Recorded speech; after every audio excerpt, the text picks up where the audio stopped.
a ti, Miguel, el haber estado dispuesto bueno, a esto que te comenté y haberle dado forma y que, bueno, entre todos podamos echar una buena tarde de domingo hablando de cosas que nos gustan, de hábitos saludables y un poco más fomentar este tipo de hábitos y estas cosas de las que vamos a comentar, pues bueno, las podamos ir adaptando poco a poco a nuestra rutina deportiva diaria. Entonces, voy a limitarme un poco, bueno, a limitarme, voy a seguir un poco el planteamiento que se hizo en la publicación. Entonces, comenzaré, vamos, hablando sobre recuperación tras la carrera, qué cositas podemos hacer sin necesidad de tener un aparataje o, bueno, unos recursos muy grandes en nuestra casa para día tras día, tras nuestra práctica deportiva, tras nuestra carrera, salir a correr, podamos estar mejor y así podemos tener unos beneficios.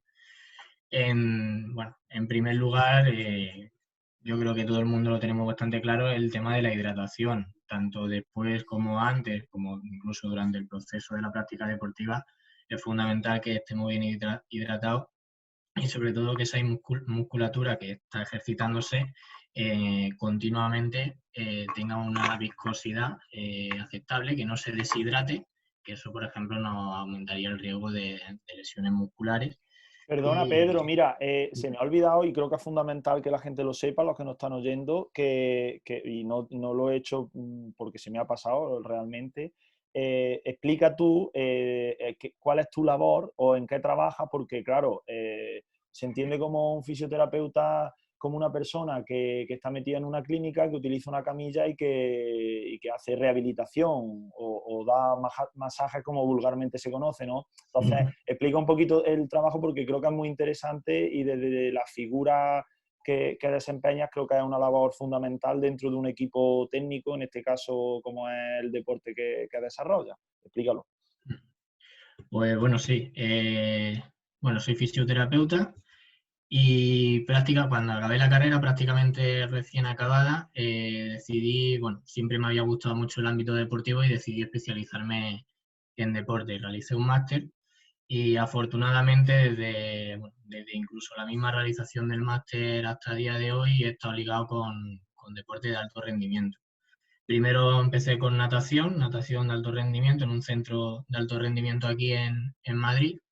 Y a continuación me salió, la verdad que más por suerte que por otra cosa, me salió la oportunidad de trabajar con un equipo de voleibol que en ese momento estaba en segunda división. Y al año de empezar a trabajar con ella, ascendimos a primera división. Llevamos ya 2 temporadas, esta que ha acabado, y la tercera también, la que viene, también nos mantendremos en primera.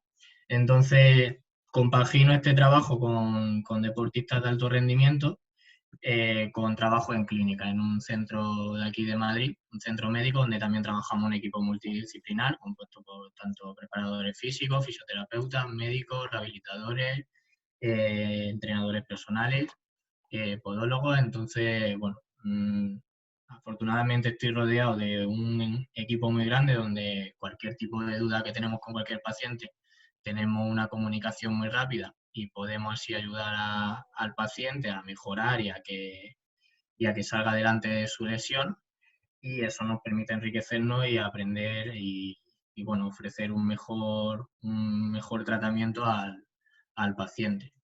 Entonces, bueno, por ahí, sobre todo a raíz del trabajo que realizo en este equipo de voleibol, eh, voy a extrapolar, voy a sacar parte de lo que hacemos nosotros también para que se pueda extrapolar a deportes como el running o otro tipo de prácticas deportivas. Entonces, bueno, pues por esa línea de trabajo es por lo que iba encaminada esta charla. Espera, sigo por donde iba. Con respecto a la carrera, sí, lo que habíamos comentado en esa hidratación, ¿vale? Y luego hay una estrategia muy, muy sencilla, que, bueno, voy a hablar en concreto de 3 estrategias y luego entraré en una de ellas a desarrollarla un poquito más porque yo creo que es bastante interesante, sobre todo por todo el conocimiento que hay a día de hoy y podemos generar también ahí un poquito de debate, creo que va a estar bastante, bastante bien. Entonces, una estrategia súper sencilla que ayuda bastante a recuperar de un día para otro La carrera es tan simple como una vez acabada nuestra práctica, nuestra carrera, colocamos 10 minutitos en alto las piernas. O sea, nos tumbaríamos pegaditos a una pared y nos pondríamos como si esta mano son nuestras piernas, en esta posición, contra la pared, de tal manera que así favorecemos ese retorno venoso de la sangre, que vaya un poquito más rápido y ayudamos a que toda esa sangre que se ha quedado en esa musculatura por práctica deportiva, pues fluya más y ayudamos a esa recuperación muscular, ¿vale? Luego, otra estrategia también muy sencilla que podemos hacer también en nuestra casa es la crioterapia, ¿vale? En el equipo en el que trabajo tampoco tenemos un presupuesto ni unos recursos descomunales y lo que usamos, lo que pasa que bueno, esto es más difícil de hacer en nuestras casas, son baños, son cubos de basura que los llenamos de agua y con hielo se lo echamos dentro. Entonces, después de entrenamiento, en momento determinado de la temporada, en función de la carga que tenga la jugadora, pues hacemos rutinas de baños con frío. Y esto lo podemos hacer en nuestras casas simplemente con la alcachofa de la ducha. Cuando acabamos nuestro deporte, ya nos hemos relajado, ya hemos entrado un poco en ese estado de calma, pues bueno, podemos hacernos unos baños de contraste, que es una estrategia que, bueno, a día de hoy en la literatura científica tampoco tiene una repercusión muy grande, digamos, no tiene una base que haya muchos estudios que digan que funciona, pero sí que hay algunos que dicen que sí, otros que no, y va por ahí los tiros. A nivel clínico, es verdad que los resultados que tú tienes, o sea, como lo que me comentan los pacientes, lo que me comentan las propias jugadoras, es que te quedas como nuevo. Entonces, una estrategia muy sencilla sería unos baños de contraste de 1 minuto frío, 1 minuto caliente, 1 minuto frío, 1 minuto caliente y 1 minuto frío. Empezando siempre por frío y acabando siempre por frío, ¿vale? Y de esa manera, sea con la alcachofa de la ducha o sea en otra zona, pues si en nuestro gimnasio disponemos de unas piscinas de baño frío y de baño de caliente, pues tan fácil como salir de uno, entrar al otro y con la alcachofa de la ducha regulando la temperatura. ¿Vale? El protocolo que he comentado, por ejemplo, el que a día de hoy no lo sé, pero sí que es cierto que hace 2 temporadas usaban en el Real Madrid, para tanto a finalizar partidos como finalizar entrenamiento, el de 1 minuto frío, 1 minuto caliente, 1 minuto frío, 1 minuto caliente, 1 minuto frío. 3 frías, 2 calientes. Y luego, bueno, pues algo tan conocido como los estiramientos, pero que aquí sí que podemos ir un poquito más allá incluso, porque siempre o comúnmente se ha conocido que los estiramientos, tú acabas tu carrera, te pones a estirar y ya está, ¿no? Lleva, por ejemplo, en el caso del gemelo, notas esa máxima tensión en el gemelo, te queda el rato que tú estimas oportuno, normalmente se recomienda unos 30, entre 30 y 90 segundos y listo, ¿no?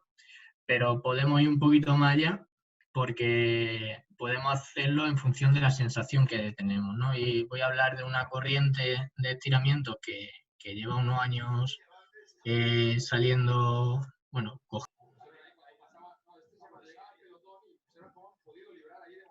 consiste en aprovechar ese estiramiento para que nuestro músculo recupere lo mejor posible.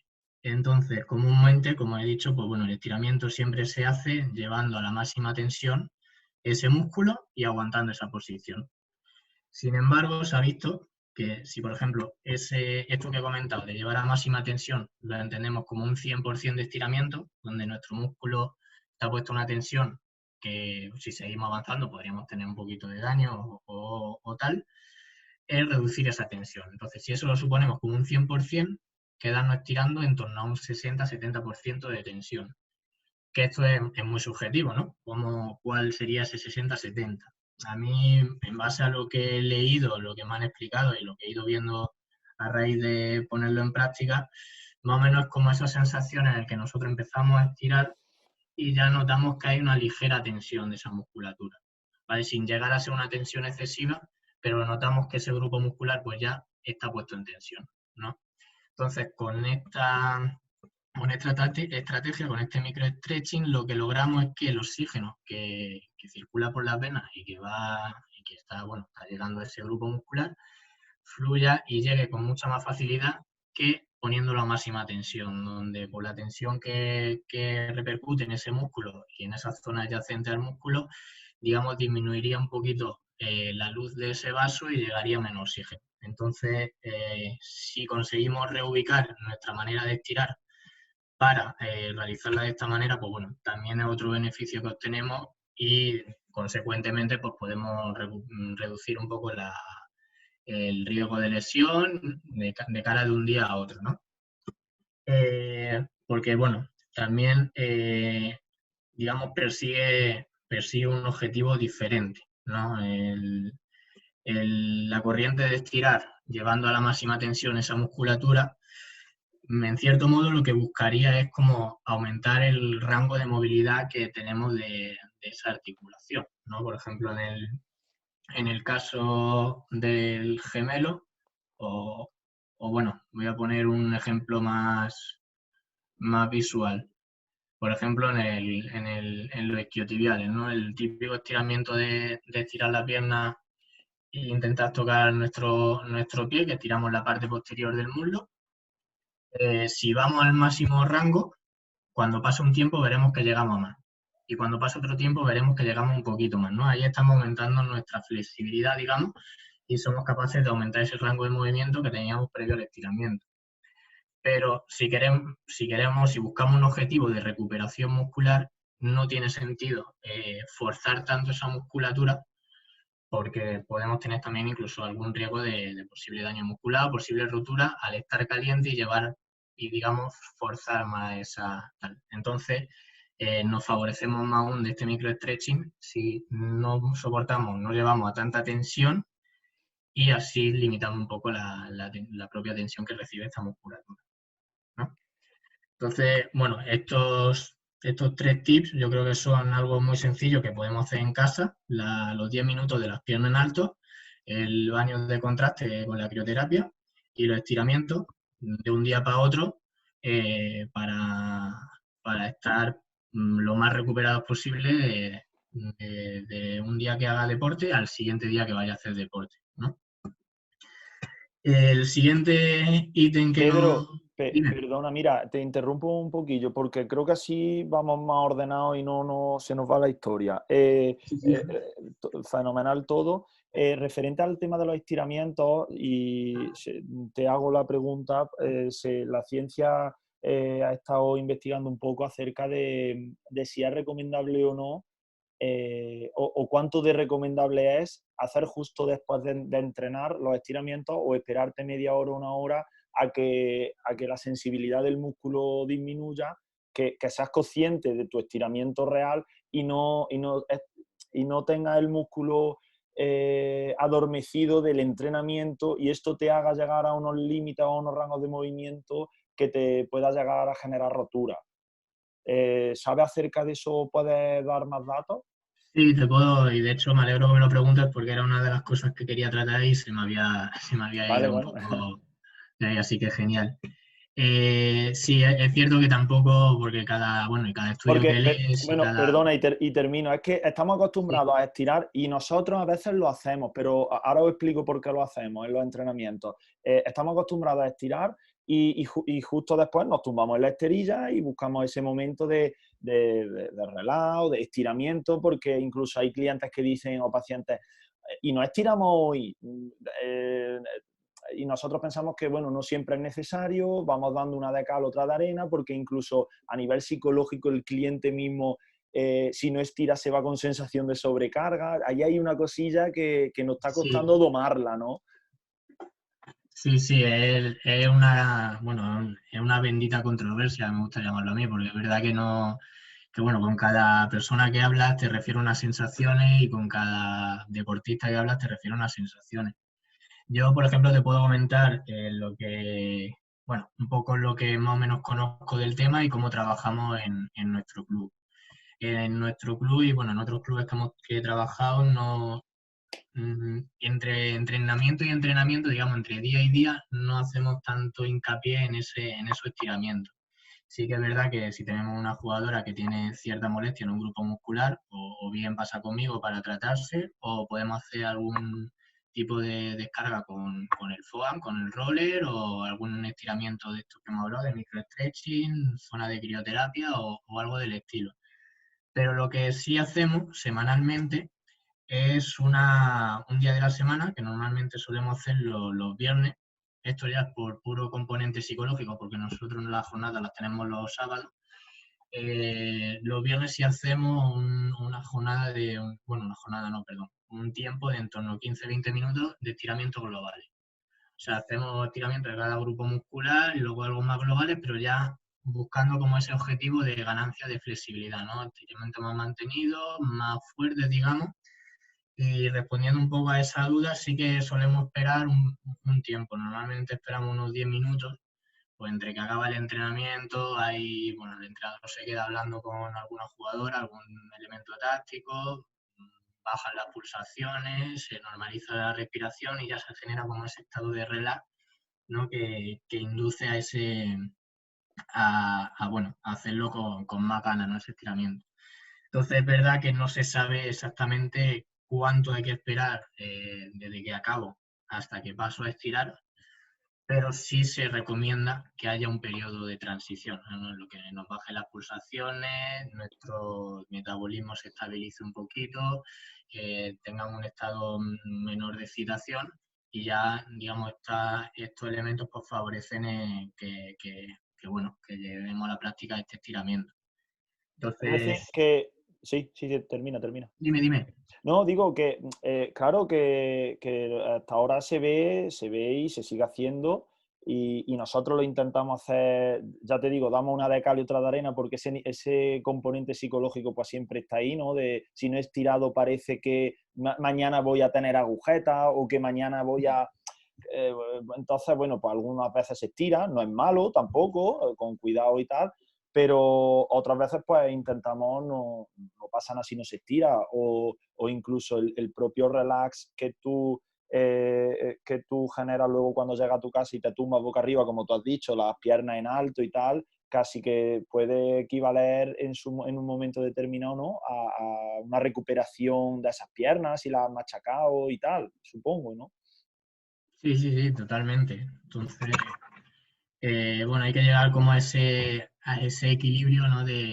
Venga, en función. También es verdad, es muy importante regularse según las sensaciones, porque es cierto que, bueno, en nuestro día a día tenemos un montón de estímulos, influyen muchísimas cosas y sin necesidad de que haya hecho un trabajo muy por encima de lo que está acostumbrado a hacer, a lo mejor un día te sobrecargas más el cuádriceps por 50.000 motivos que puedan ser.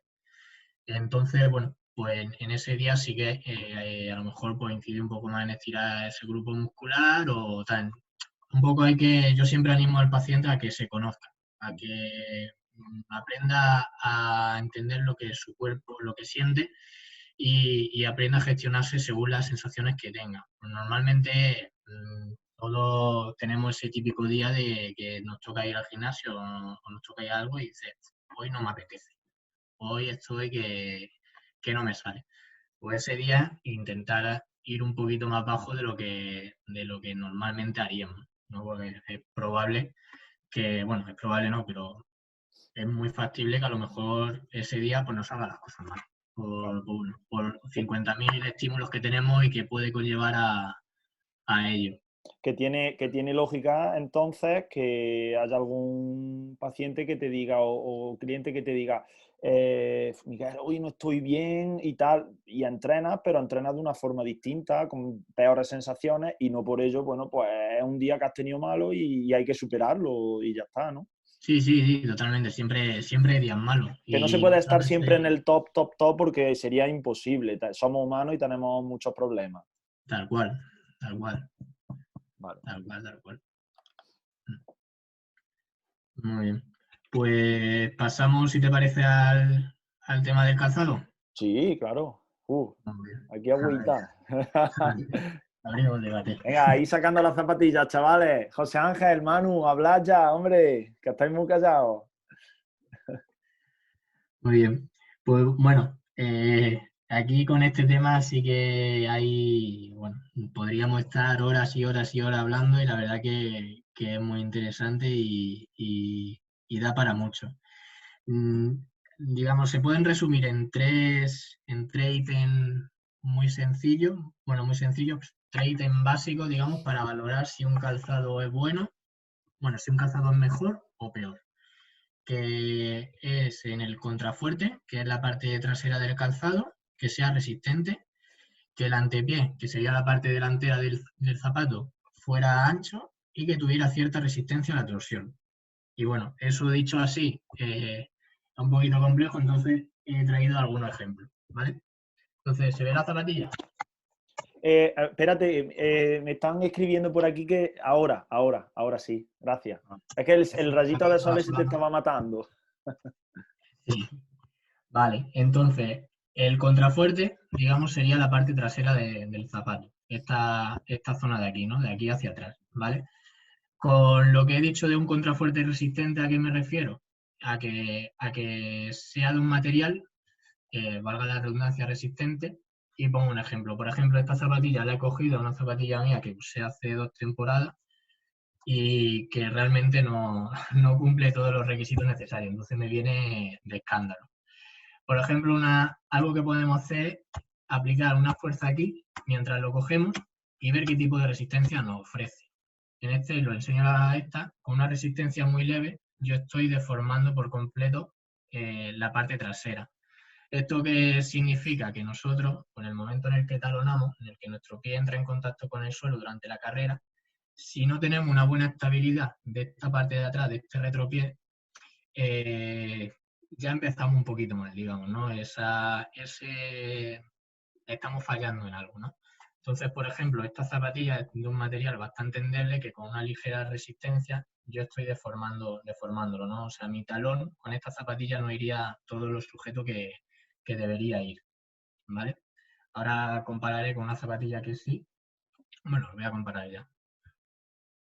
Con esta, por ejemplo, aplicando esta resistencia, sí que no consigo deformarlo todo lo que deformaba la otra. Y aplicando la misma fuerza aquí atrás, no se deforma lo mismo que se deformaba esta, ¿vale? Que rápidamente consigo doblarla y esta sí me ofrece una resistencia. Por ejemplo, en este caso mi talón y mi zona del retropié iría bastante más sujeta a la hora de esa entrada, de ese contacto de talón inicial y por lo tanto ya todo lo que tendría que venir siguiente iría más rodado, iría de mejor manera, ¿no? Luego el siguiente ítem, el antepié ancho. Bueno, el antepié sería esta zona desde aquí. Voy a bajar un poquito más. Esta zona de aquí hacia adelante y que sea ancho básicamente se refiere a que, bueno, pues tenga una anchura suficiente para que los dedos de nuestro pie tengan su espacio disponible, el espacio necesario para moverse todo lo que se tengan que mover durante la carrera y bueno, tengan libertad de movimiento básicamente. Que por ejemplo en esta zapatilla, que como habíamos dicho antes, nuestro retropié, nuestro contrafuente era bastante resistente, sin embargo aquí esta anchura es menor. Esta anchura en concreto de esta zapatilla ya es la que he usado esta temporada y ya está bastante más deforme y sí está un poquito más ancha, pero si comparamos una con la otra, se ve claramente que esta tiene bastante más amplitud de movimiento en esa zona de antepié que la otra, ¿vale? Cuanto, digamos, mayor anchura de antepié, pues sería más positivo. Y luego la resistencia a la torsión, que básicamente es la facilidad con la que yo tuerzo una zapatilla, ¿vale? Eso, al igual que el contrafuerte, no habla de la resistencia que tengamos, que tiene el material del que está hecho esta zapatilla. En concreto, esta zapatilla, al igual que pasaba con el contrafuerte, la deformo muy fácilmente, ¿no? Esta zapatilla, cuando mi pie vaya adentro, mi pie no va a ir todo lo sujeto que debería. Va a ir bastante, va a bailar, si me permitís la expresión, bastante, ¿no? Entonces, sin embargo, con esta, la fuerza que yo tengo que hacer para deformarla es bastante mayor. Incluso no llega a deformarse en el grado que se deformaba la otra. Por lo tanto, mi pie va a ir bastante más sujeto dentro de esta zapatilla y durante toda la fase de esa carrera, de esa marcha, va a ir más estable, ¿no? Entonces, estos tres ítems que he hablado son algo muy básico que nosotros cuando vayamos a una tienda, pues podemos realizar las zapatillas. El choque de atrás, apretarlo un poquito, ver cómo de rígido está, ver si, bueno, ese antepié, esa zona de delante, lo suficientemente ancha y moldearla, doblarla un poquito, ver qué tipo de resistencia tiene. Y bueno, si cumplen los 3 ítems, pues la verdad sería maravilloso. Siempre puede haber un ítem que sea menor, que se cumpla menos que el otro, pero, pero más o menos que se cumplan los 3, ¿vale? Sobre todo yo si tuviera que resaltar alguno, resaltaría el del contrafuerte, ¿vale? Porque si nosotros conseguimos que en el momento de la entrada del talón nuestro pie vaya lo más estable posible, ya lo siguiente que tiene que suceder en el pie hasta que despegue va a venir mejor, va a venir más rodado que si ya esa primera entrada de talón ya está así, ¿no? Digamos. Luego, este es otro debate bastante interesante, el tema de la pisada. Siempre, bueno, yo tengo muchos pacientes que me dicen, no, pues me han dicho que tengo pisada pronadora, tengo pisada supinadora. Yo si tuviera que recomendar algo siempre para, digamos, para no fallar nunca, sería la pisada neutra, ¿vale? Porque es cierto que, bueno, ciertos pacientes pues, pueden tener más, bueno, pongo para así más o menos saber de lo que estamos hablando, el tema de la pronación, tengo aquí un pie, sería... Pedro, se brilla mucho con el sol. No Es sé que si... esto es blanco, entonces Vale, vale. a lo mejor brilla de más. Sí brilla, Vale, sí, vale, vale, vale, perfecto. bien. El tema de pronación sería que nuestro pie se viene hacia adentro, ¿vale? Creo que sigue brillando bastante. Sí, ahora mucho mejor, ¿eh? Ahora mucho mejor. No, como antes. Ahí, Ahí, ahí, ahí, ahí, ahí. ahí, perfecto. Vale.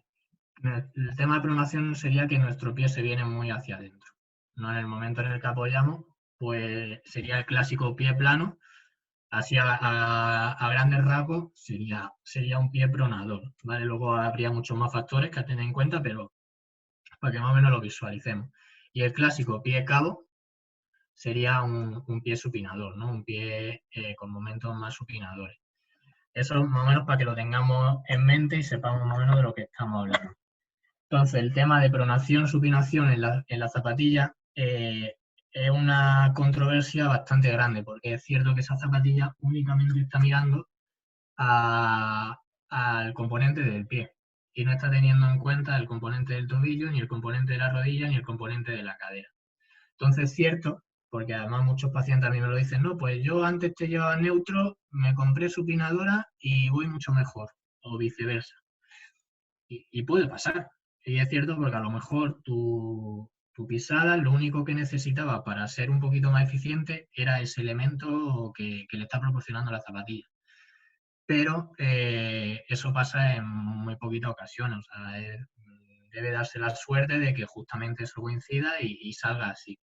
Entonces, por ello, mi recomendación siempre va hacia lo neutro si nosotros nos compramos una zapatilla por iniciativa nuestra, ¿no?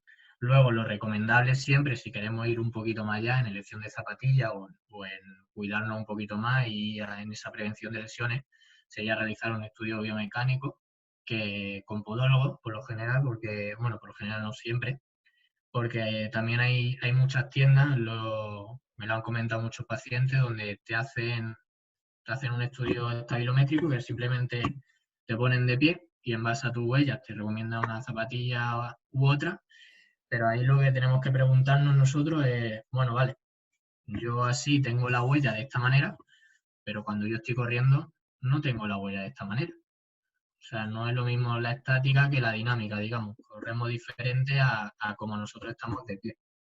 Entonces, es verdad que ese estudio debería hacerse con un profesional cualificado y en base a los resultados, porque ahí ya se verá, a lo mejor necesitamos plantilla, a lo mejor no, pero sí está mirando toda la cadena. Si está viendo cómo se mueve el tobillo, si está viendo qué momentos tiene la rodilla, si está viendo cómo se mueve tu cadera, tu columna lumbar, y podemos acertar mucho más en nuestra elección.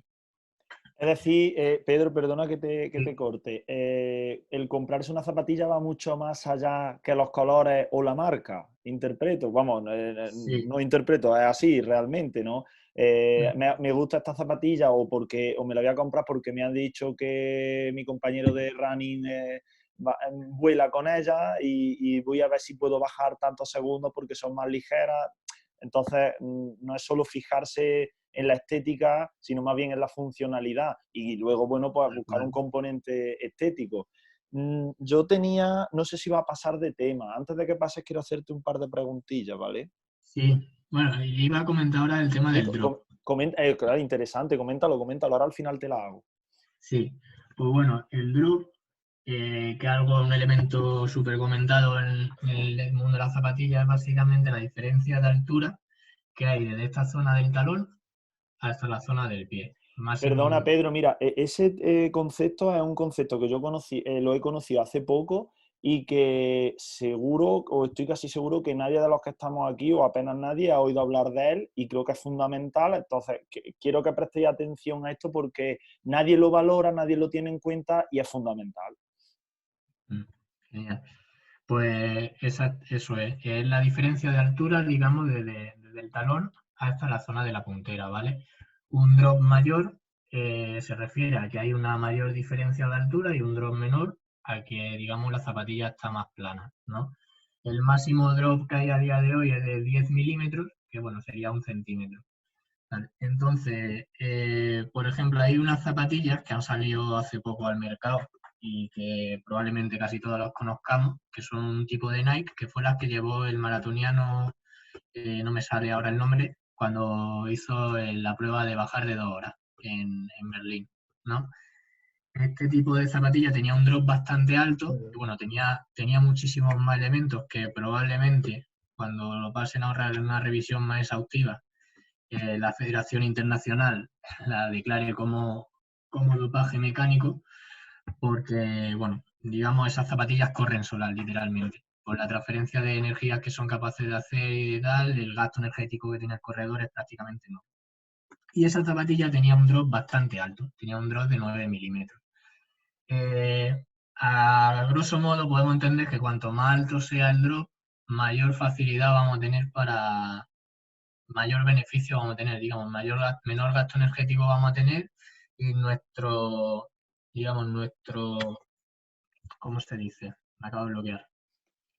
Nuestra fase del contacto, desde el contacto hasta que despegamos, va a ser mucho más rápida, más eficiente, digamos, tendremos un menor gasto energético.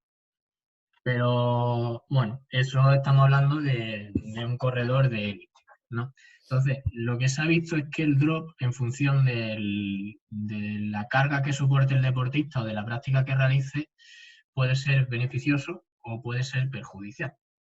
Entonces, a nivel de corredores amateur, corredores ocasionales, lo que se ha visto y lo que se ha recomendado a nivel de problemas con respecto al tobillo, o problemas con respecto a la rodilla o a cualquier otra lesión que pueda venir por la carrera, un drop entre 0 y 6 milímetros, ¿vale?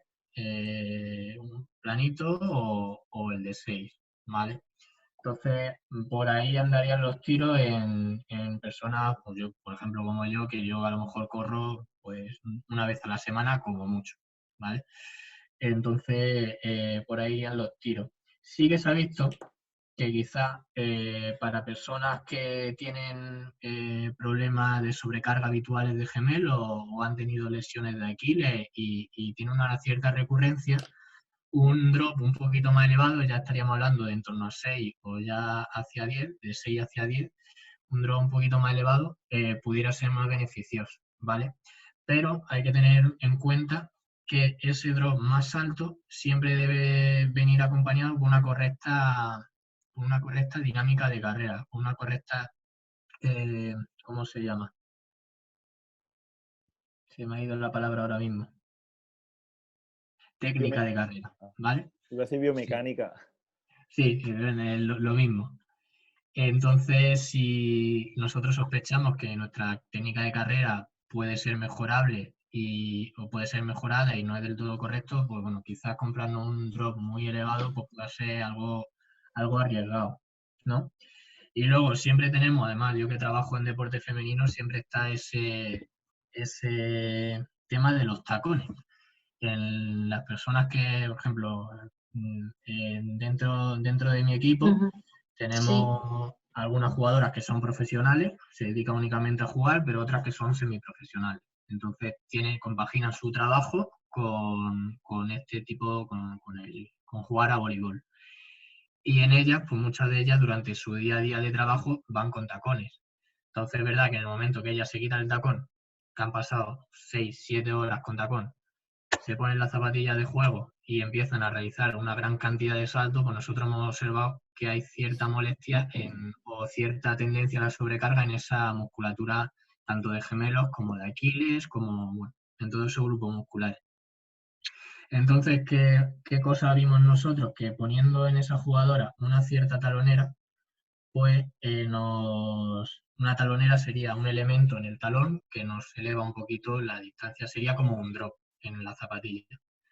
Entonces vimos que reducíamos un poco esa tendencia a la sobrecarga de esos grupos musculares. Por lo tanto, podemos entender que en mujeres, esto, o sea, aparte de verlo en mi equipo, eh, eh, hay estudios que lo corroboran, que un cierto drop un poquito más elevado en mujeres que habitualmente, bueno, que corren y que habitualmente en su día a día laboral usan calzado con tacón, puede ser bastante beneficioso para esa, incluso ya no solamente para ese sistema gemelo Aquiles, sino también para temas de rodilla y demás. Eh, eh, Creo que no me dejo nada. Pedro, te pregunto, hablando ahora que ha salido el tema de mujeres y que hay un gran porcentaje aquí en la charla, el tema de los ángulos de cadera, que como todos sabemos las mujeres por anatomía, por naturaleza tienen una mayor anchura de caderas que los hombres, o por norma general, ¿influye o hay que tenerlo en cuenta a la hora de correr, supongo, ¿no? Pero de comprarse una zapatilla, o eso ahora mismo no desconozco que haya nada que te diga, pues esto sí o no. No sé si acerca de eso se ha estudiado algo, se sabe algo. Y si se ha estudiado algo, no te lo sabría decir, porque no vamos, yo personalmente no he leído ningún artículo que relacionara directamente el ángulo Q Ujú. con un mayor número de lesión por X zapatilla, y no sabría decirte con respecto a eso. Sí es cierto, lo que sí sé decirte es que es algo que tenemos que tener en cuenta, ya sea con la elección de zapatilla, con el trabajo de fuerza que realizamos o con el deporte que realizamos incluso.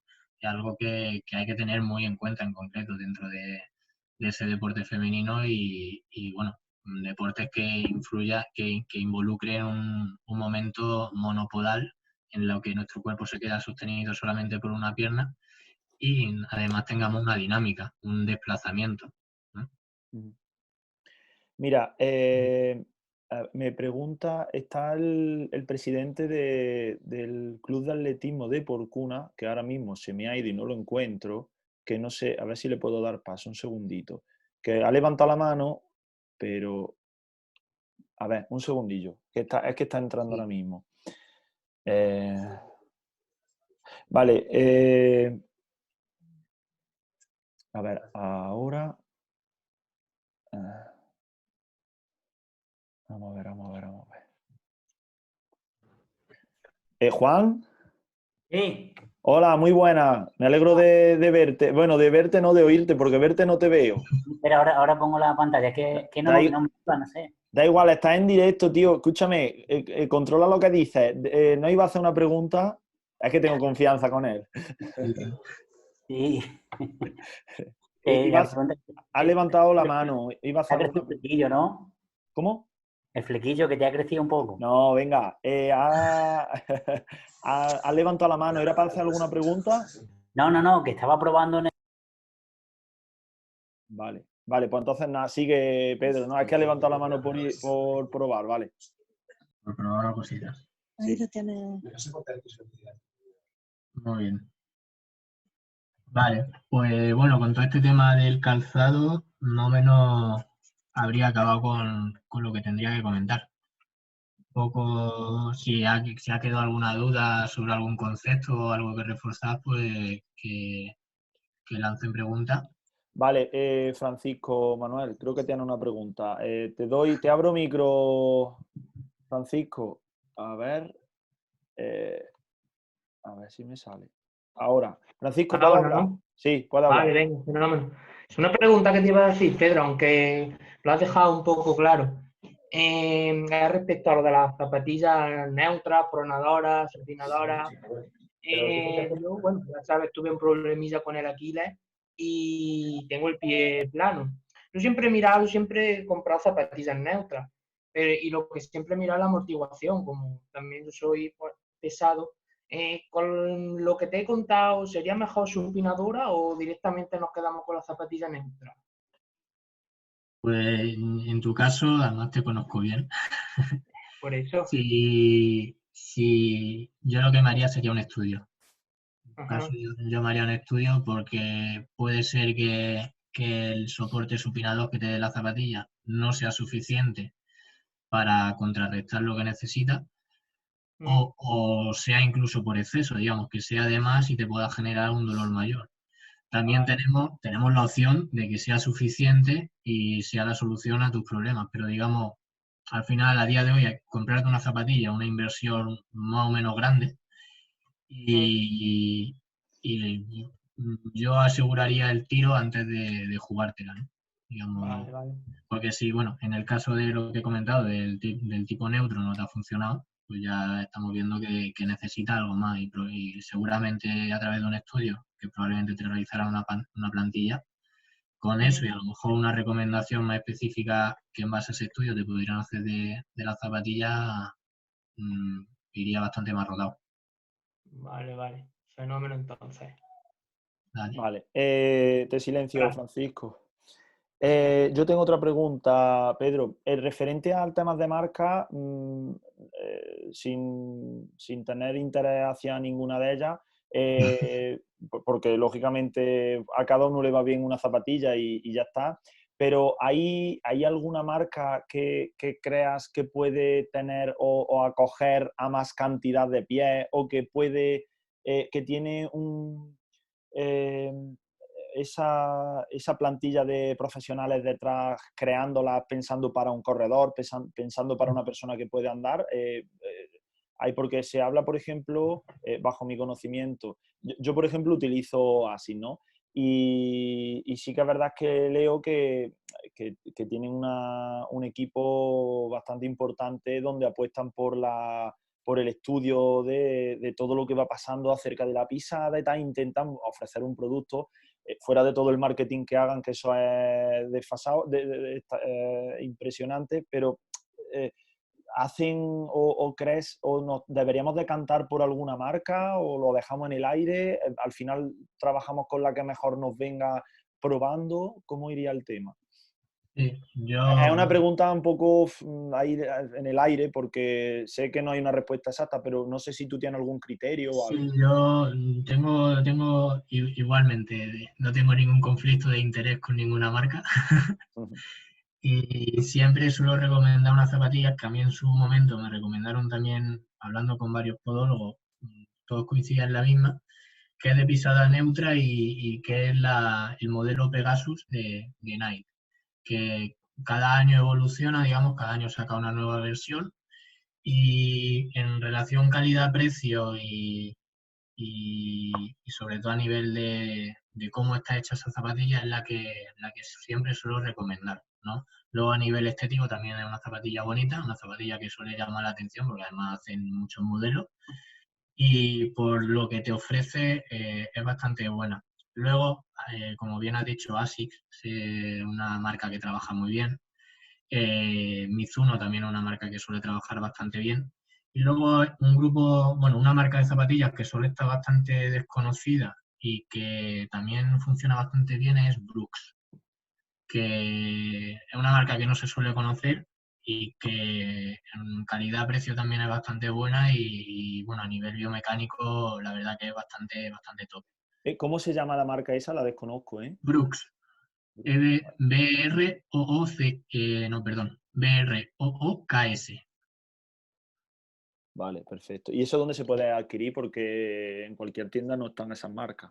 No, yo normalmente cuando a lo mejor se la recomiendo a algún paciente en consulta, pues lo he puesto en Google Shopping, y ahí sí te aparecen varias tiendas que la comercializan y tal. Sí es verdad que si te pones a investigar un poquito hay bastantes tiendas donde la tienen, pero no una marca que de primera digas voy a ir a por esta, porque prácticamente no se conoce. Vale. ¿Tiene algo más que decir, Pedro? Sí, iba a comentar Vale. el tema también, reitero lo del conflicto de intereses, con el modelo Boost de Adidas. Sí que es una zapatilla que a priori no es recomendable del todo, porque tiene una duración de vida muy corta.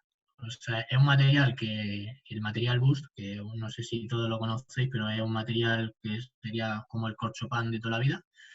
Es verdad que tiene una absorción de impacto muy buena y una transferencia de energía bastante buena, pero a muy corto plazo. Entonces llega un momento que ese material se apelmaza y ya pierde esa capacidad que tenía de amortiguación y de transferencia de cuerpo. Entonces es verdad que una zapatilla que a corto plazo, exactamente, a corto plazo va estupendamente, va genial, pero a largo plazo es verdad que no nos dura. Y normalmente de durabilidad de zapatillas se suele recomendar una media de en torno a 800.000 kilómetros. ¿Vale? En torno a esa distancia, a nivel de salud, es cuando más recomendable es cambiar esa zapatilla. Normalmente suele ser un año por temporada, digamos. Vale. Abro Pedro micro a Salvador Gallo, que está ahí, tiene alguna consulta, aunque algo ya lo ha referenciado. Venga. Hola, Isabel. Hola. Pedro, me alegro mucho de verte, compañero. Y a vosotros. Estamos hablando de zapatillas. Bueno, yo me presento, yo también soy fisioterapeuta, no trabajo el tema deportivo, yo soy más de ancianitos, soy más de geriatría, pero bueno. Y estamos hablando del tema de zapatillas y quería hacer quería hacer una contribución y quería hacer una pregunta, ¿no? La primera es una contribución, ¿no? Nos gastamos muchas veces dinero y nos gastamos mucho dinero en zapatillas que son caras, pero no compramos las zapatillas que realmente nos va bien a nosotros.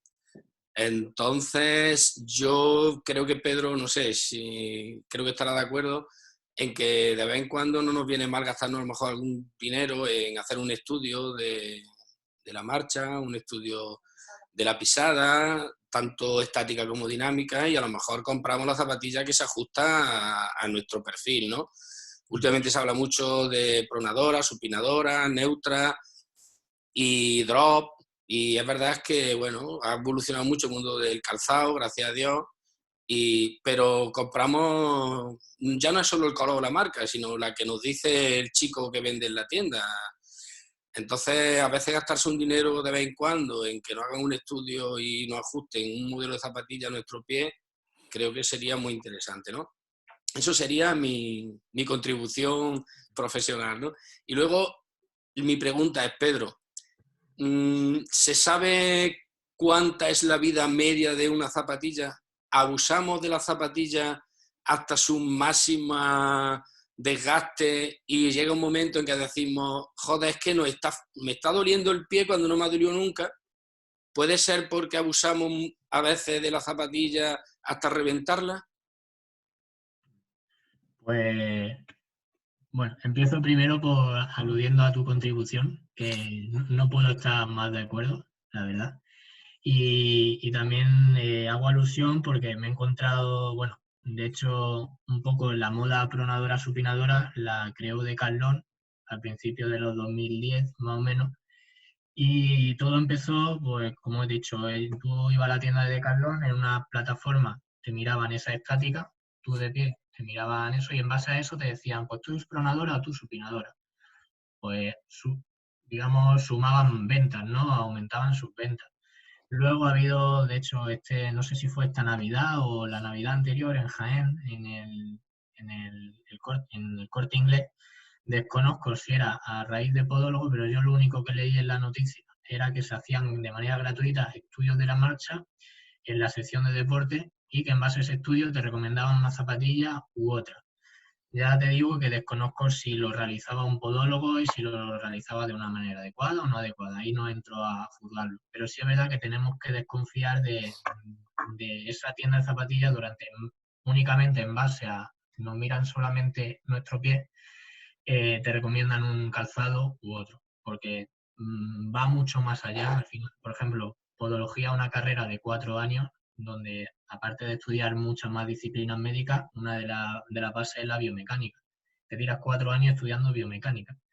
En 5 minutos que te ve el dependiente, no puedes saber esos 4 años de biomecánica, digamos, y recomendarte una zapatilla X.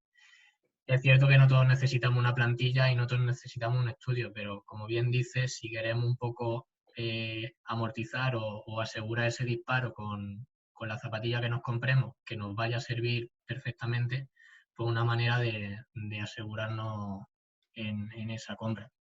Y luego con respecto a la pregunta que hace, sí, por supuesto, si tenemos una zapatilla, al final la zapatilla se desgasta en función a nuestra pisada. Entonces siempre vamos a tener un lado más desgastado que otro, por lo tanto nuestro pie va a estar más en contacto, conforme vaya desgastándose más, va a estar más en contacto en una zona que otra. Esa zona es probable que cuando ya la zapatilla esté muy desgastada, o por el propio choque del pie contra el suelo, de ese traumatismo vaya generando dolor, vaya generando alguna inflamación o algo que nos pueda suponer dolor en un momento determinado. Entonces, pues eso, la durabilidad, como he dicho, a nivel deportivo de una zapatilla, digamos, de carrera popular o de media maratón, suele ser en torno a esos 800, 1000 kilómetros de total, pero sí que si nosotros usamos una zapatilla únicamente para hacer la compra o para salir a andar o algo, en el momento en el que veamos que ya no empieza a molestar y además observamos que esa molestia, observamos que en la zapatilla hay un desgaste bastante grande y coincide con esa aparición de esa molestia, pues puede ser un indicador de que debemos cambiar esa zapatilla y bueno, dar paso a otra. Vale, silencio a Salva. Le doy paso a Manu. Manu es compañero de nuestro equipo, de licenciado en Ciencias del Deporte, y me ha dicho que quiere hacerte una consulta. Manu, ¿estás ahí? Sí. ¿Se me escucha? Sí, perfecto. Vale, bueno, en primer lugar un saludo a todos y sobre todo a los clientes y a Pedro, muchas gracias por la charla. A los clientes, ojalá nos veamos pronto. Y yo quería comentar varios puntos. El primero es simplemente, me acuerdo que antes de trabajar en Miofit, en mi antiguo centro, hicimos una formación en prevención de lesiones en fútbol y me acuerdo que una charla que dio un fisio nuestro fue simplemente que tuviéramos mucho cuidado porque él se encontraba a muchos jugadores jóvenes, hablo de fútbol pero trasladable a cualquier deporte, con problemas y lesiones que derivaban a partir de una mala salud en las uñas de los pies. O sea, muchos niños no cuidan las uñas de los pies, no se las cortan bien y se encontraba con problemas derivados o lesiones derivadas por esa simple tontería que nos parece. ¿Sabes? Muchos cortes, mucho de más, o zapatillas más pequeñas de la cuenta. Entonces, simplemente los que trabajen con gente joven, y nos incluye a nosotros, o que tengan hijos, simplemente recalcar que aparte de, obviamente, tener una zapatilla adecuada a su talla, que no sea muy pequeña ni muy grande que baile el pie, el cuidarse y el mantener simplemente un corte adecuado de la uña puede ser muy importante para la salud del pie. Eso es punto número 1. ¿Se me escucha bien? Sí, perfecto, Manu. Sí. Espérate, que quiero añadir, es que yo tengo la anécdota de haberme encontrado a lo largo de mi carrera profesional a varias madres, como referenciando lo que dices, que no es ni malo ni bueno, pero es gracioso que le compran a los niños las zapatillas 4 o 5 números más grandes para que le duren más años. Entonces, es interesante, es curioso, ya está. Sigue, Manu. Otra cosita, Pedro, buenas. Hola, Manu. Mira, te quería comentar cuál es tu opinión sobre el entrenamiento, ya no me refiero a carrera, sino entrenamiento de más tipo de fuerza, en algunos ejercicios realizarlo descalzo. No sé qué te parece a ti sobre, por ejemplo, la salud de las articulaciones. A mí me parece muy interesante que de vez en cuando, tipo peso muerto, tipo sentadilla, se realicen descalzo, con el pie sobre el suelo, porque creo que al final la salud de las articulaciones con el pie en contacto con el suelo sin que baile tanto en la zapatilla a veces puede ser recomendable. No sé cuál es tu opinión. Pues de hecho justo te he adelantado al siguiente punto que íbamos a comentar, o sea que estupendo. Me parece fundamental, o sea, me parece Porque, por ejemplo, algo tan básico, es un concepto que quería yo meter de esto, no sé si a lo mejor lo habéis conocido, vosotros que estáis más o lo habéis escuchado por ahí, el concepto del core podal, ¿no? Que básicamente, pues bueno, trabaja la musculatura intrínseca del pie para que esté fuerte y pueda contribuir. Entonces, como bien comentas, realizar ejercicios de ese estilo, tipo pesos muertos, sentadillas profundas o tal, haciéndolo descalzo y vamos, entiendo que completamente descalzo y en contacto con la superficie, favorece mucho más esa transferencia de fuerza, favorece mucho más la sinergia de toda la musculatura que está involucrada en ese ejercicio a trabajar conjuntamente. Y además, el hacerlo descalzo ya no únicamente obtenemos ese beneficio que he comentado, sino el hecho de la estimulación de todos los mecanorreceptores que hay en la piel y que también sean capaces de integrar toda esa información que estamos dando con ese ejercicio a toda esa cadena, ¿no? Entonces, yo todo trabajo funcional bueno, que planteamos en el equipo o que planteo también a muchos pacientes, le incluyo o le hago mucho hincapié en hacerlo descalzo y no descalzo sin zapatillas, sino ya completamente descalzo, sin calcetín y que el pie esté en contacto con la superficie. Porque, bueno, por el simple motivo de que nosotros no nacemos con un zapato. Es cierto que nuestra musculatura no se deteriora a grandes rasgos por el hecho de usar calzado, pero es cierto que sí que hay un pequeño déficit de esa musculatura a raíz de estar usando toda la vida calzado y bueno, tenemos que aprender a ponerla fuerte y tenemos que aprender a que esa musculatura sea capaz de trabajar conjuntamente con el resto. O sea que muy buena pregunta, muy interesante, Manu. Hago allí vale, muchas gracias. Una preguntilla más, bueno, una cosilla más ya cuando quiera Miguel, no me importa. No, tú sigue. Miguel, habla. Sigue. Bueno, era un matiz acerca de eso, es para no mezclar luego cosas. Simplemente, ahora, y no sé si lo habéis visto, hay un calzado, otro de tantos que están de moda, que son el calzado minimalista, que apenas lleva suela, es como un guante sobre el pie. Que muchas veces también pecamos de las modas y podemos meternos en camisas de 11 varas cuando no generamos una adaptación coherente en este tipo de calzado. No podemos llegar a comprarnos ese tipo de zapatillas. ¿Dónde está Pedro? ¿Pedro, me escucha?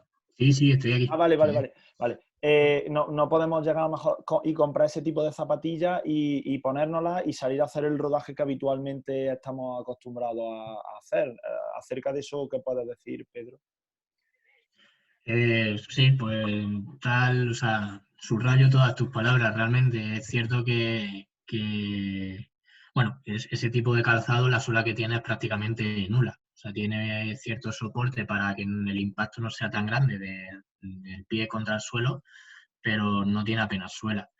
Y es cierto que de un día para otro no puedes llegar a comprarte un calzado minimalista y hacer el mismo rodaje que haría habitualmente. Debe llevar mira, ahí están. Debe llevar una transferencia y una adaptación, ¿no?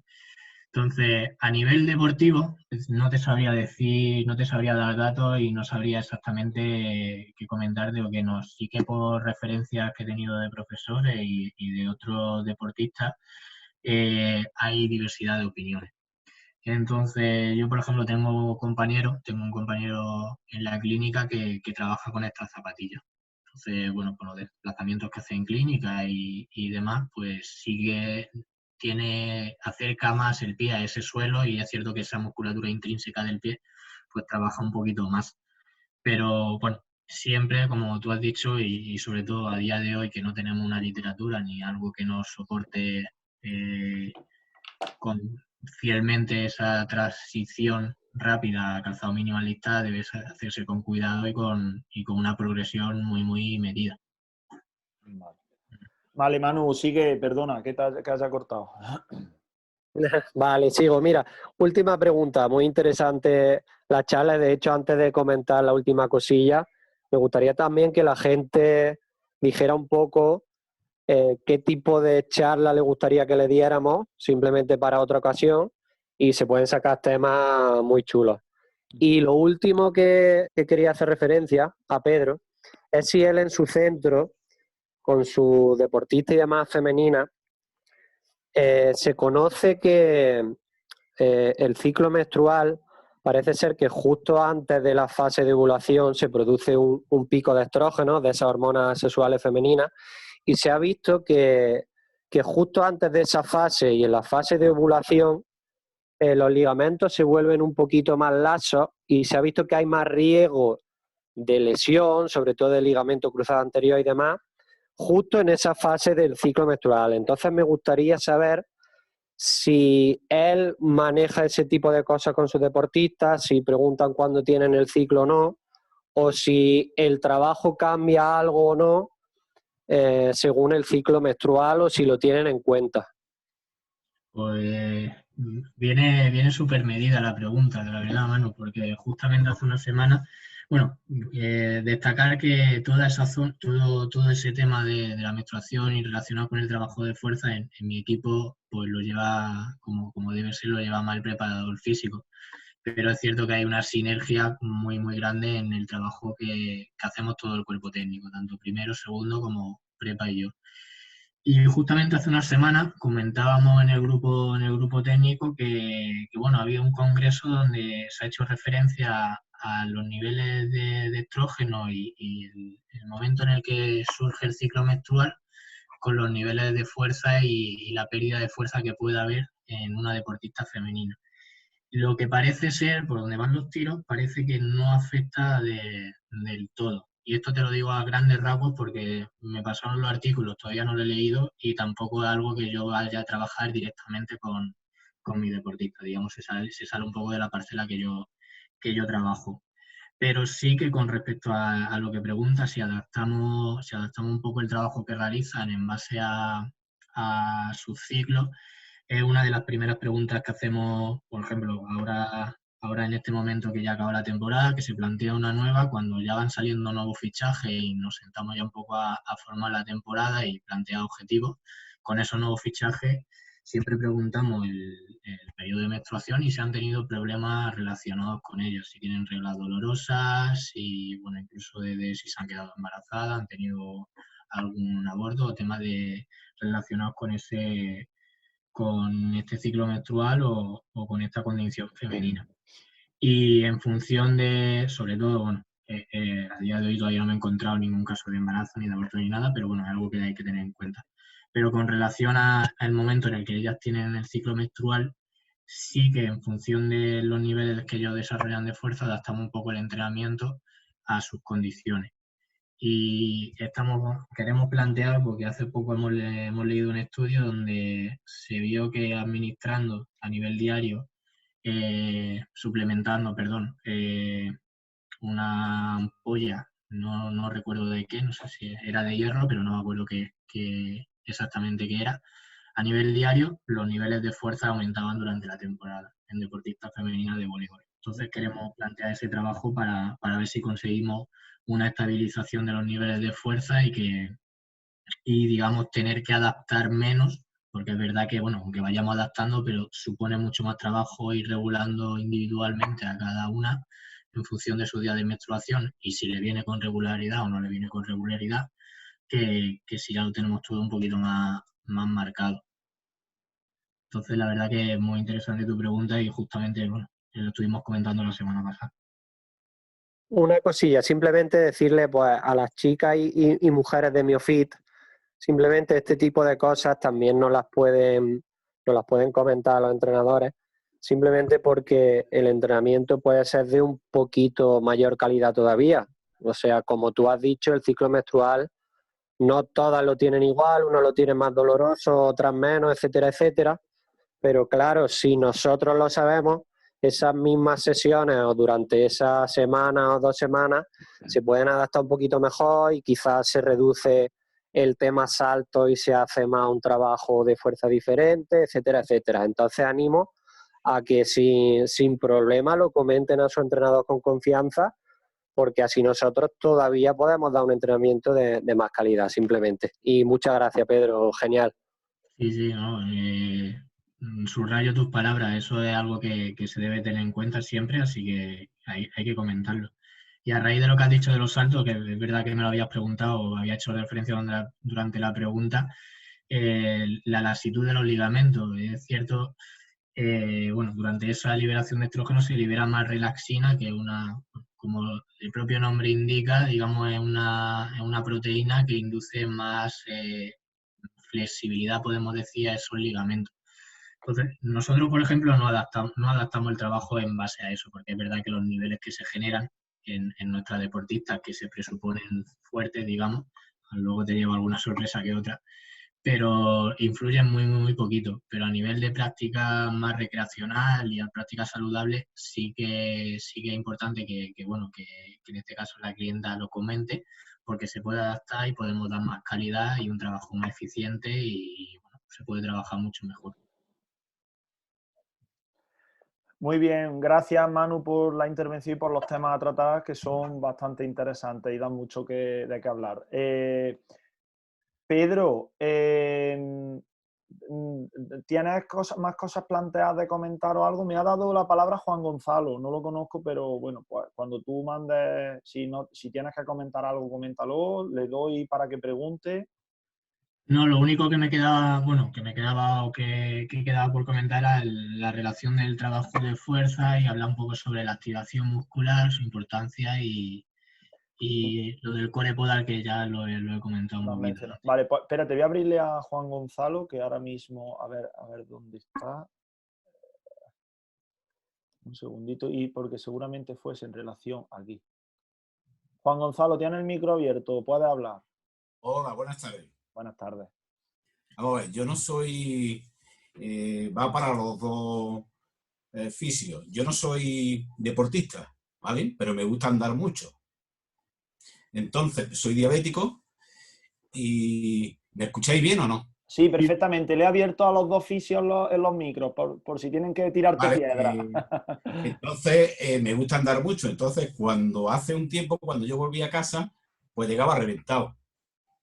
Yo pensé que era la diabetes, ¿vale? Entonces, me hice un estudio de la pisada, un podólogo, y me mandó una plantilla. Y llevo 4 o 5 años porque prácticamente no te cansas de andar. Y me viene genial. Entonces, la pregunta mía era la siguiente. Una vez que yo tengo esa plantilla, ¿debo de tener en cuenta el calzado que tengo que utilizar? Supuesto, ya no me canso prácticamente y puedo aprovechar cualquier tipo de calzado. ¿O debo de tener en cuenta también el calzado?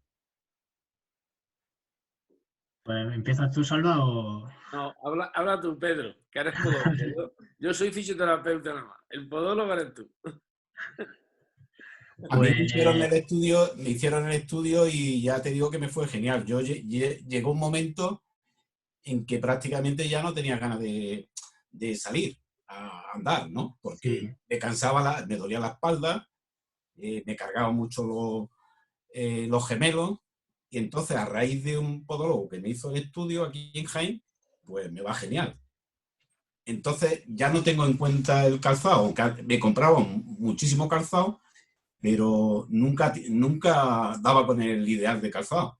Entonces, ahora que utilizo esto, no sé si sería conveniente también tener en cuenta tanto el calzado. Así a rasgos generales siempre es recomendable tenerlo en cuenta. Es cierto que, bueno, con la ayuda que te proporciona ahora la plantilla, no es tan recomendable o que hagas tanto hincapié en ciertos aspectos, pero sí que, por ejemplo, tener en cuenta los elementos que he dicho a la hora de elegir un calzado. En tu caso, teniendo un elemento como en la plantilla que ya te va a hacer una corrección, el tema supinador-pronador lo olvidamos totalmente. Ahí elegiríamos siempre pisada neutra, porque ya esa plantilla que tú llevas te va a realizar los momentos que tienes que realizar para, digamos, corregir, entre comillas, todo lo que te ocasionaba esa problemática. Pero sí que hay que tenerlo en cuenta porque, bueno, si tenemos la plantilla que ya te está funcionando bien y además le sumamos un calzado bueno que tenga los requisitos para que funcione mejor aún todavía, pues ya tenemos la suma perfecta, digamos, ¿no? digamos que se sumaría en el elemento, o sea, la corrección que te hace la plantilla con la calidad que tú le ofreces con el material y con el tipo de calzado que has seleccionado. Entonces, sí, siempre algo que se debe tener en cuenta. Vale, vale. Pues muchas gracias. Nada, Gracias, Juan Gonzalo. Vale, pues termina con lo que tú quisieses decir del tema de fuerza y demás, ¿vale? Pues simplemente tocar un poquito el tema de la activación muscular pre-realización de ejercicio, porque es un tema que a mí personalmente me gusta mucho y yo creo que es justamente donde más podemos trabajar juntos, aparte del tema de prevención, preparadores físicos y fisioterapeutas. Yo creo que es uno de los campos donde más nos podemos enriquecer ambas partes. Y aquí pues también estaría guay que los preparadores que estáis por aquí pues entraseis dentro de la Yo charla. voy a abrir los micros, ¿vale? Ya están abiertos.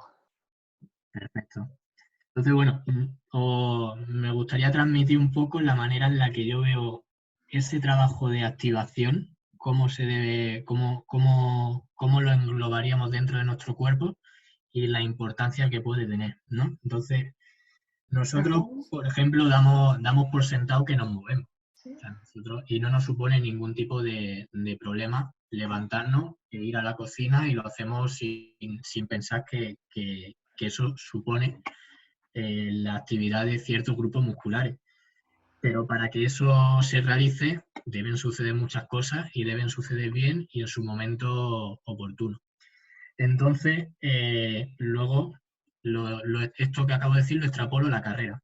Nosotros corremos y parece que no nos cuesta trabajo el pasar de una zancada a otra y que eso viene rodado y acabamos una carrera de 10 kilómetros y todo perfecto, ¿no?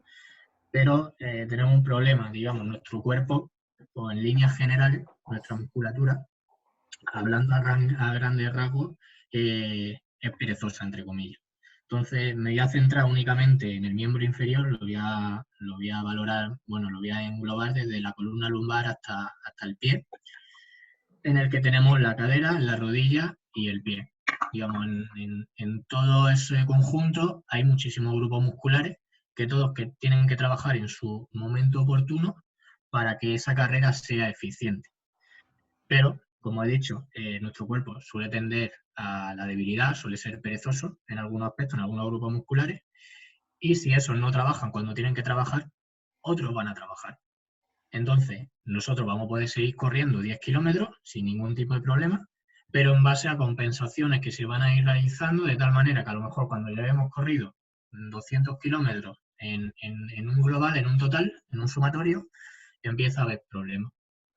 Una manera que podemos hacer para contrarrestar esto, pues bueno, a raíz de una valoración que se debe hacer tanto con preparadores como con fisioterapeutas, que se puede hacer, ver qué grupos musculares podemos tener debilitados y trabajarlos. Entonces, cuando nosotros tenemos compensaciones, digamos, nosotros acabamos esa carrera de 10 kilómetros y parece, bueno, acabaremos más cansados o menos cansados, pero la hemos acabado.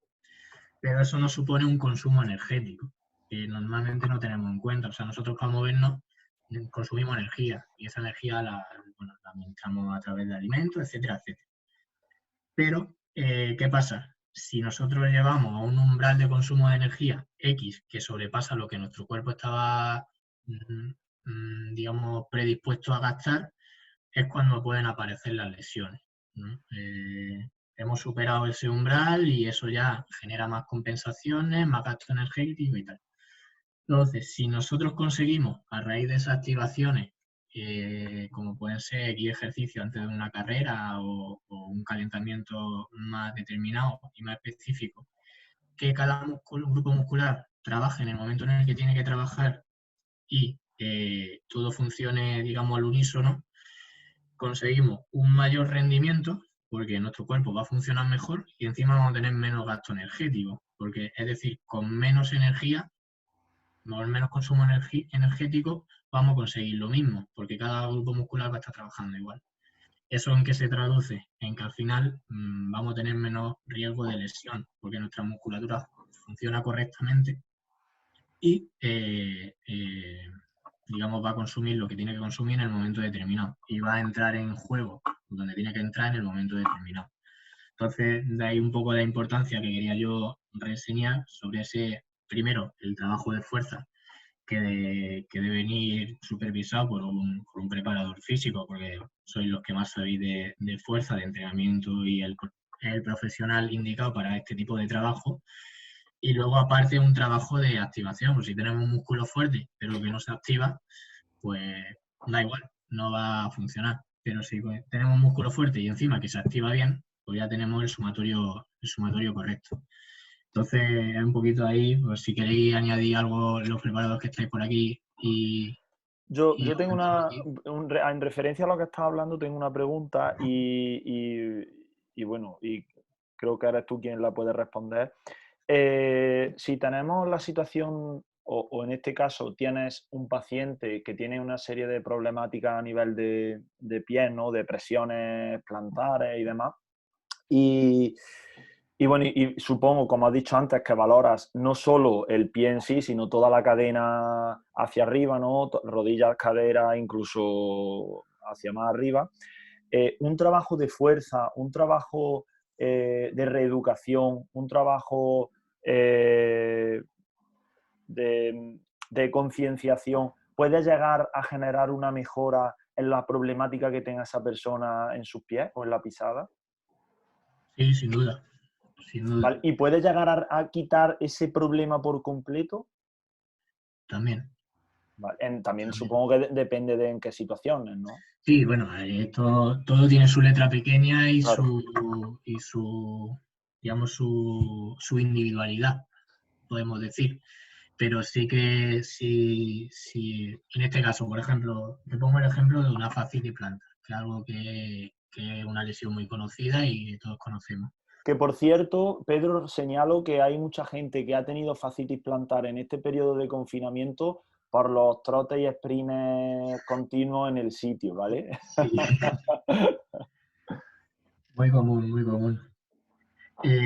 Bueno, con respecto a esa fascitis, pues bueno, puede surgir porque hayamos tenido un sobreentrenamiento, una sobrecarga, hayamos corrido más de lo que deberíamos correr y se nos sobrecarga esa estructura y bueno, pues tenemos dolor en esa zona. Pero puede ser que nosotros estemos entrenando normal dentro de nuestras capacidades y sin embargo nos duela la fascia. Eso puede venir por un problema, podría ser que viniera por un problema biomecánico, porque nuestra rodilla se viniera un poquito más hacia adentro, nuestro tobillo rotase un poquito más hacia adentro, nuestra cadera no estabilizara lo suficiente, nuestra columna lumbar estuviera en la posición X y eso acabará repercutiendo en la planta del pie. Entonces, si nosotros, a través de un profesional, ese profesional es capaz de ver que esa fascitis, vale, ahora mismo te duele la planta del pie, yo te la puedo tratar, te puedo aplicar 100.000 terapias, vas a mejorar en el dolor, pero probablemente a los 2 meses que sigas corriendo te va a volver a venir ese dolor, porque es un componente biomecánico. Si se trabaja ese componente biomecánico y se reestructura por el momento en el que la activación, por ejemplo, del vasto interno, que suele ser uno de los que más estabiliza la rodilla, del glúteo medio, de la musculatura profunda del core. Si conseguimos integrar todas esas sinergias musculares y que trabajen al unísono, a la hora de esa carrera, digamos, esa fascia plantar probablemente soporte menos tensión, soporte menos carga de lo que soportaba anteriormente. Y podemos reducir el dolor del paciente, podemos reducir la recidiva del paciente e incluso solucionarla si conseguimos que el paciente, digamos, si conseguimos generar ¿cómo se dice? Que el paciente se habitúe a realizar esos ejercicios, que lo integre dentro de su tabla de ejercicio habitual, ¿no? Que genere un hábito a realizarlo. Y a raíz de ahí, pues bueno, eso sería, por ejemplo, cuando el momento de trabajarlo sería un trabajo más bien de fuerza porque hay que reeducar y hay que despertar esa musculatura y ponerla fuerte, pues dependiendo del tipo de fuerza que quieras trabajar, pues de una manera u otra. Y ya más adelante pues pasarían a ser ejercicios de activación, de bueno, voy a salir a correr durante 20 años, por ejemplo, mi vasto interno ha estado dormido, pues ahora probablemente si yo no lo activo antes de salir a correr, pues él prefiera quedarse dormido y no trabajar. Entonces voy a hacer este ejercicio que me asegura que ya empieza a trabajar ese músculo, de tal manera que cuando yo salga a correr, pues ese músculo va a estar trabajando. Y voy a liberar un poco las tensiones que soporta esa fascia. Vale, no sé si alguien tiene que aportar algo, compi.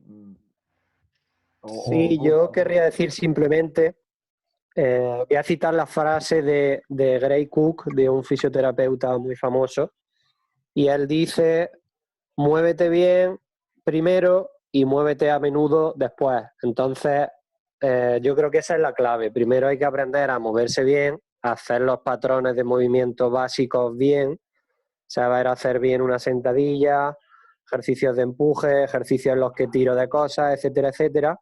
Y a partir de ahí ya será una progresión y las cargas podrán aumentar o los ejercicios de dificultad, etcétera, etcétera. Si al final no maneja eso, creo que es muy difícil. La gente a veces quiere ir muy rápido, entonces hay que educarle un poquito en que primero tiene que aprender los movimientos básicos y ya habrá tiempo de progresar.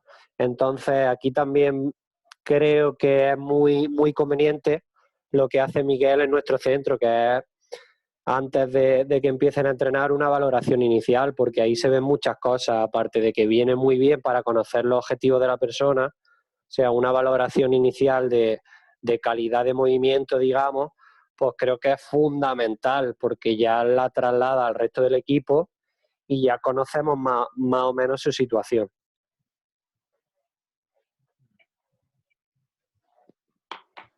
Vale, perfecto, gracias, Manu.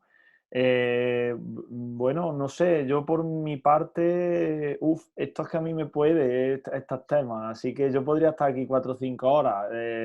Se nos ha ido un buen rato y no sé si alguna persona tiene más preguntas o quiere hacer alguna pregunta y bueno, pues se le intenta contestar. Bueno, pues ya está. De verdad que ha sido una de las charlas que más gusanillo, también porque es nuestra temática, ¿no? Y que más gusanillo despierta. Y no quería despedir la charla sin recalcar el trabajo tan importante que hace un equipo que se coordina de forma conjunta y que hay que valorarlo y ahí es donde está la clave del éxito, el que se colabore conjuntamente entre distintas disciplinas para llegar a la consecución de lo que queremos conseguir. Muchísimas gracias, Pedro. Muchísimas gracias de nuevo porque tuviese la iniciativa de proponerme esta temática. Me han salido muchas nuevas temáticas para tratar, ¿vale? Quizás incluso en vez de ampliar a distintos temas o a varias áreas, centrarnos la próxima vez, que espero que me aceptes la propuesta, centrarnos en alguna en concreto para desarrollarla plenamente y que podamos nutrirnos y aprender cosas nuevas, que yo creo que ha sido súper interesante. Y aparte, bueno, pues lo has explicado todo fenomenal y tu experiencia te ha hecho que nos lo traslades muy cómodamente.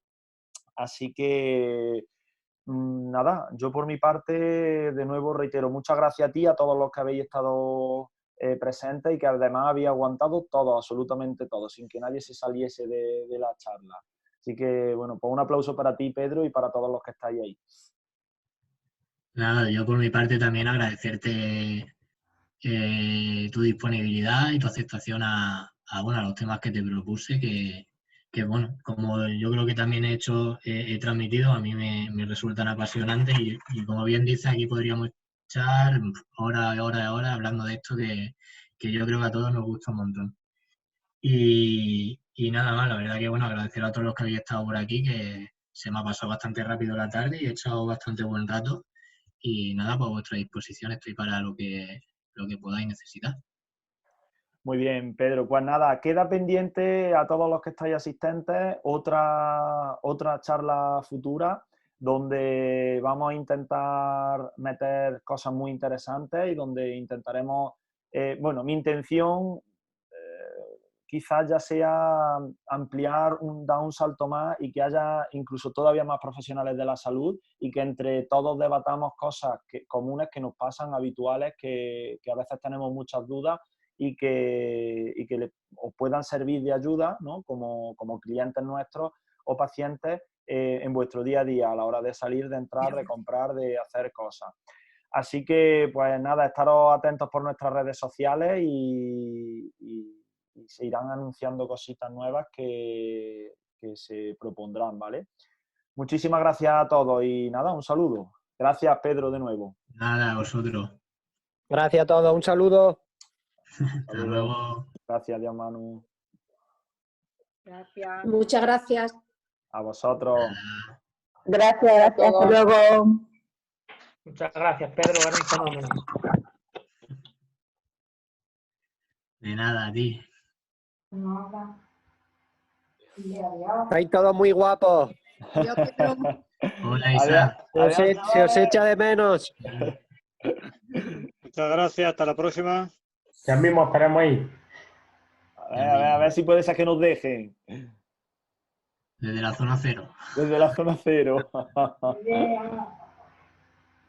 Adiós a todos. Venga, adiós, José. Adiós, Manu. Adiós. Hasta luego. José María, adiós. Adiós, Ana. Adiós. Adiós a todos. Córtame, que yo no sé cortar. Mira. Corto.